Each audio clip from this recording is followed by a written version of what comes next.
Let's bring in Art Laffer, former economic advisor to President Reagan, Laffer Associates Chairman. Art, how worried are you about inflation right now? You look at iron ore, lumber, copper, record highs, corn, soybeans, wheat, 8-year high, oil, 2-year high. I'm not really digging, to be honest with you, not yet.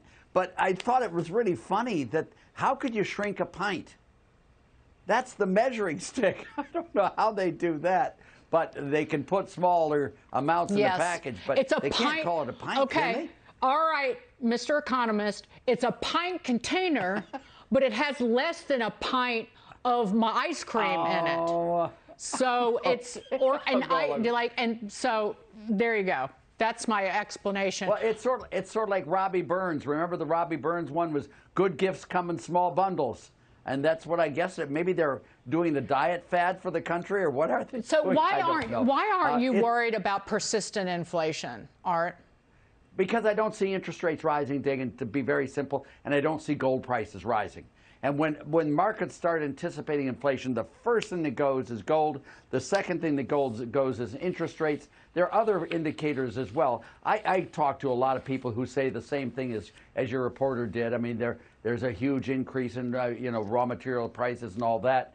But I don't see any of that yet in the major macro things. Now, to be sure, once those things start, I'll be right on the bandwagon. But right now, I mean, I've got some protection in my own portfolio against inflation, but I'm not overly concerned with inflation yet. I'm still much more worried about taxes and welfare payments for people who don't work. I'm really worried about that stuff a lot. But before we move on to the extra unemployment benefits, though, but why would long-term interest rates be a good indicator right now, given the unprecedented intervention in the Treasury market by our central bank, by the Federal Reserve? So since the beginning of the pandemic last February, the Fed has bought 56% of the total Treasury issuance of $4.5 trillion. That's just one example. Their asset purchases represent more than 3/4 of the cumulative federal fiscal deficit.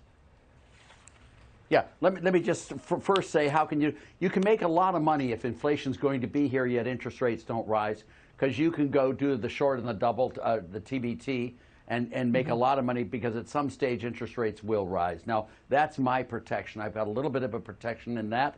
I've shorted the long bond, which means that if inflation comes, that long bond interest rates will rise, and I'll make some money on that to offset some of the losses because of inflation.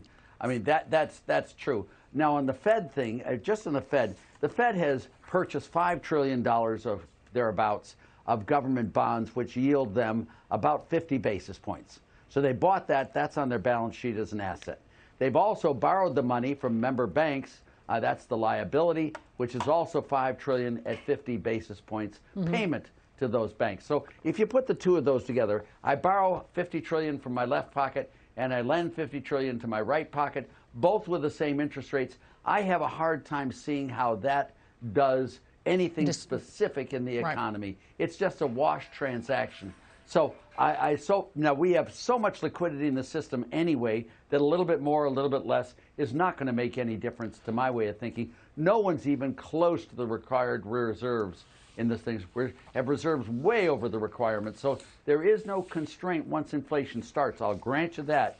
But this is not the inflation of Milton Friedman, of the old timies, where you have a devaluation of the dollar or you have a gold standard or any of that stuff, which would cause inflation, and a lot of it. But this is different. This is not real the quick, same thing. Art. And I just don't see where this goes. You mentioned the extra unemployment benefits. About half the states have rescinded them. Nevertheless, you've got 9.3 million job openings, up about 1 million from the previous month. It's the highest ever recorded, going back to at least the year 2000.